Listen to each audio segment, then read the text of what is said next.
In today's video, I'm going to teach you how to add variants to your product listings on Wayfair's seller platform. This is an essential skill for any seller looking to offer more choices to their customers and potentially increase their sales. So let's dive deep into the step-by-step process to ensure you can accomplish this smoothly and effectively. Firstly, you'll want to start by logging into your Wayfair seller account.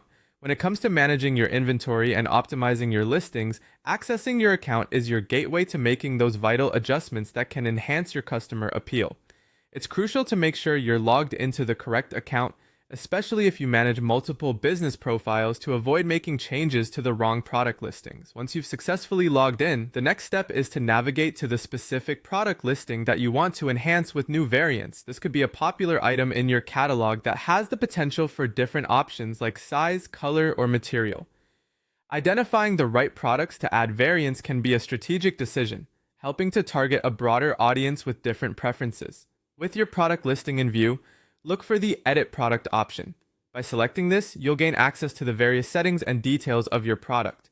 Navigate specifically to the variant or option section. Here's where the real customization happens. Now comes the creative part. Adding those necessary variants. Focus on what makes sense for your product. For some items, it might be size variations like small, medium, and large. For others, color options can play an impactful role. And in some cases, offering different material types can significantly influence a purchasing decision.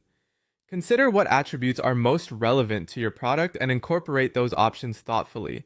After you've listed out the different variants, make sure to save your changes. Saving is a simple but often overlooked step whenever you're making updates that need to be preserved. Confirming those changes secures your hard work into the system and makes sure everything you've added up to that point is ready to go. Lastly, if your changes need to be reviewed by Wayfair before they go live, ensure that you submit your revised listing for review. This process ensures that all criteria are met for posting on their platform and provides an extra layer of quality control to your listings. And there you have it. You've successfully added variants to a product on Wayfair. This straightforward process not only enhances your product listings, but also invites a wider range of customers to view your offerings as uniquely tailored to their needs. Be sure to revisit and refine your product variants regularly as trends and preferences evolve. Thanks for tuning into this guide, and happy selling on Wayfair.